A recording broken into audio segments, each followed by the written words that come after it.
Losing in Yu-Gi-Oh isn't like other card games. Okay, so why did this start up like a discussion here? Like, why is this getting people mad? Okay, hey guys, Paul here. So something that I've noticed in Yu-Gi-Oh that I feel differentiates it from other card games is its rule set. It's very unique in that regard. But something else that I've noticed is different between Yu-Gi-Oh and many other card games is how The rules are different, noted. angry people get when they lose. Oh, come on. This isn't like a Yu-Gi-Oh thing. This is it? People get more angry in Yu-Gi-Oh? Is this the argument? Please don't tell me that. Everybody gets salty in like any competitive game. I feel like that's not anything new. That's not anything exclusive to Yu-Gi-Oh. Hey, listen, I've seen plenty of FGC players break their controllers. I've never seen a Yu-Gi-Oh player rip up their access code. Has anyone seen that happen before? Genuine curiosity. Have you ever seen someone lose and then like rip up their like high rarity card? I have no way. I've seen people throw their deck box, but never like physically damage their own card. Pokemon, I saw a guy at German Nationals rip his M pen because he opened 4 tribute summons. It never really feels like it's like Yu-Gi-Oh games can really feel like robbery at times. Outside of the fact that there's like, you know, long combos and like, you know, huge boards to break and stuff like that, lots of negations, hand traps, whatever. It's more so just the fact that no matter how you kind of win or lose, it sometimes feels like one player really like gets the short end of the stick. So, like, if you look at the way that there are cards like Artifact Lancia, or not Artifact Lancia, Artifact Scythe, although Lancia can technically be one of them, but Artifact Scythe and the Scythe lock, that's like something that many decks can do very easily these days. It actually blows my mind that like I don't know how hard it is to get stomped in other card games. You know when you have like a mana system, which is a thing in basically every other card game? The game could be over from like turn 1 or turn 2. But the thing is, like, those games at least give you the illusion of, like, playing, right? Like, for all you know, like, you know, if you ever play, like, Hearthstone and your opponent just goes first with Demon Hunter and just fucking, like, drops, like, Battle Guard and then Battle Guard Weapon turn 2. Like, the game's probably maybe potentially over just from there. But it doesn't really matter to the average player because, like, it still feels like you have a chance, right? Because you have to you can't win on turn 1. Like, you have to play through the mana, and you have to like get like a few more turns before you inevitably die on like turn fucking 6 or something versus Demon Hunter. It feels like you get a chance, right? It feels like it's an illusion, right? Whereas in Yu-Gi-Oh, there is no illusion. When you lose in Yu-Gi-Oh, it's over. Like if the Scythe resolves, it's over. Do you know what I mean? And that's like turn 1. And the sad thing is, and the most frustrating thing about it is that you have to sometimes just sit there and wait for it to happen. It's not really a thing in other card games. Do you know what I mean? Like in other card games, it feels like you have a chance, even though it's not completely true. The fact that, you know, like Artifact Scythe exists and can just lock you out of like summoning from your extra deck, which is something that almost every deck kind of has to do. Your opponent can like win a dice roll, go first, Scythe lock you, and you can't do anything about it. It like feels like robbery. Same thing goes for something like, you know, Dimensional Barrier. If you're playing like Sword Soul or maybe Despia and like you get hit with Dimensional Barrier and you just can't Fusion Summon or you can't Synchro Summon or whatever, it feels like robbery, like you're just not able to play. And then you've also got some other similarly powerful hand traps, Drill and Lockbird.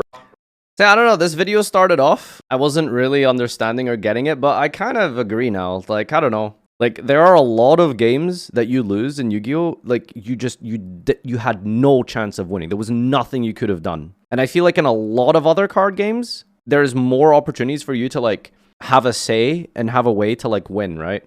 Like, when I play Hearthstone, for example, I feel like I'm more in control. And a lot of the time when I lose, because I'm bad, a lot of the time it is just because I'm worse, right? Because I don't play the game as much. I don't, you know, et cetera, et cetera.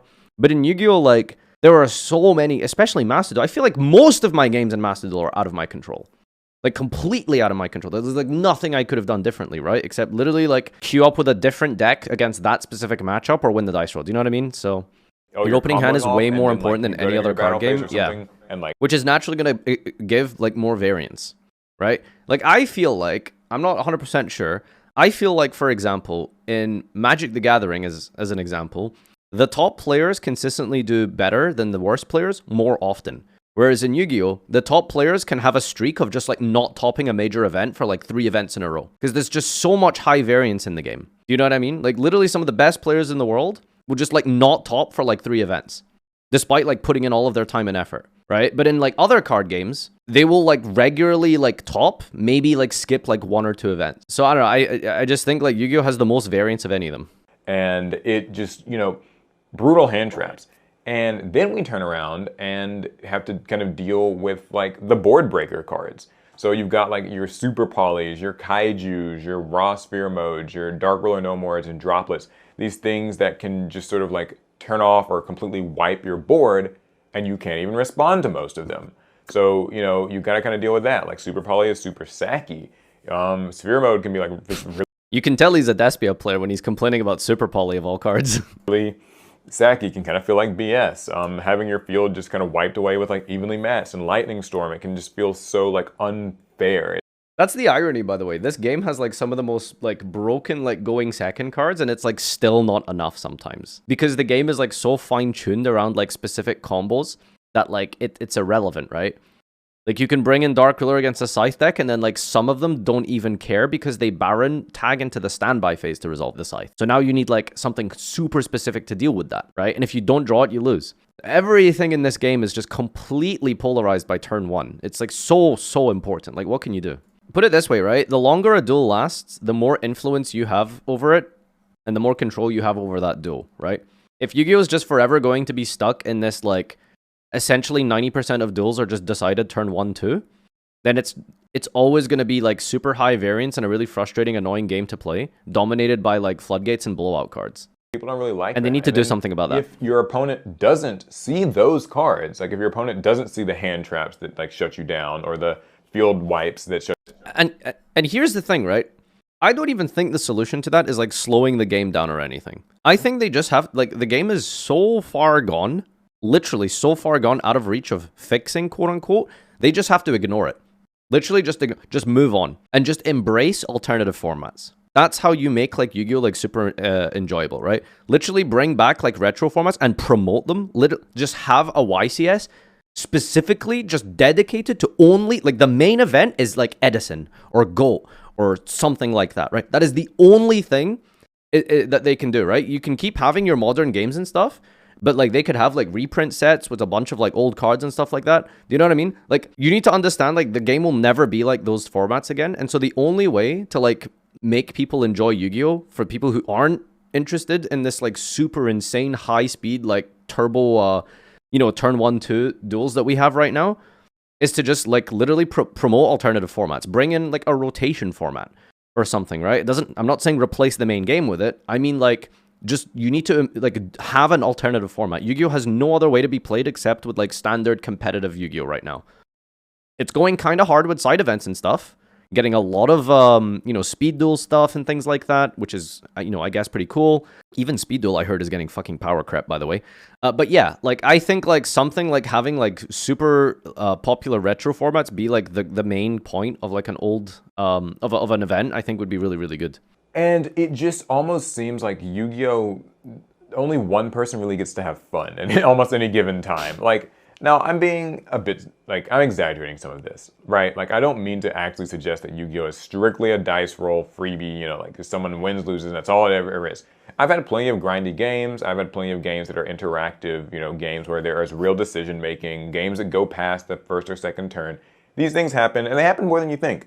Like, I think if you really enjoy Yu-Gi-Oh! You can I don't think they happen enough, though. A lot of it, but I see how for the average player who's trying to maybe get better and trying to get results, this stuff can just feel so brutal and like gut-wrenching, and it just on both ends. It can be like very unfun. So it's kind of one of these things where like I hope that, and we always hope this like every year, that maybe like Yu-Gi-Oh! Can kind of move away from these cards that just shut opponents out. Move away from these cards that are such like larger than life answers to things. I don't think that we need to have so many floodgates that just completely prevent people from playing. I don't think that we need to have so many boss monsters that just stick an Omni Negate on their effect and that's like it. Like they can just negate anything, you can get multiple ones out. I think that we need to get rid of these like kind of one-turn floodgate things like, you know, Artifact Scythe, like Dimensional Shifter, like I wouldn't say like ban maybe Draw and Lockbird, but like, you know, many of those cards we should ban Draw and Lockbirds. The VFD type of thing, like thank God. Lingering effect floodgates are like the worst cards in the game. Because at least like you can maybe interact with a skill drain if you drew the out. You can't really interact with like Scythe, because that requires a very specific type of interaction. Like generic back row is like you can play that and in your main deck and it's fine and you can hit it. But like a quick play effect, standby phase, special summon from the grave monster that triggers to lock you out of your action, that is really hyper specific. There is not a lot of cards that deal with that comparatively to like just a trap card. Do you know what I mean? God, that got banned or whatever. Those cards that just can like D-Buyer is another bad example, yeah. There's others that I didn't even mention. I think that those cards are oftentimes the things that make Yu-Gi-Oh! The out to Scythe is waiting a turn. And I think that if you can get rid of a lot of them... Okay. And enjoy sitting at the bus stop. A game that's like a little bit friendlier and maybe just doesn't feel so like just painful. Of course, it's a game, so there's always going to be salt. And the thing is, this salt has you can bell Scythe, but that's one card. Plus, they have the negates on board. Do you know what I mean? Days is so awful. It wasn't like this in the good old days. People were salty all the time in the good old days. Like, you know, Chaos Emperor Dragon is like... YuGiOh on turn 4. Like a lot of, you know, old field nukes and stuff still existed. Oh boy, I sure heckin' love flipping YuGiOh armor. Painful choice. Like, loads of cards like that. Anyone remember Gear in the end phase? You know, wasn't that the most terrifying card ever? We've had Royal Oppression. Like, this stuff has existed. There have been FTKs. I'm not saying that like modern Yu-Gi-Oh is the big like bad guy here. It's just a Yu-Gi-Oh thing. I think Konami making less splashable cards like Byron and more archetype or type specific bosses would help. So, yeah, that's one of the worst things about Yu-Gi-Oh's boss monster design is like, do you know how many boss monsters they print that are just generically like powerful?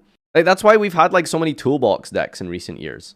Which in some ways is fun and interesting and cool. But like, why was Borreload Savage Dragon a generic monster? Like, how did that not like require a rocket? Like, that makes no sense whatsoever. Why does Borreload not require a rocket? Cards like that I feel are semi-problematic in their design. Because they're just like, especially now, where the only way to like push like a certain level or a certain type or even like legacy support is to like stick like a powerful like Omni Negate on it. And then oftentimes it's like generic.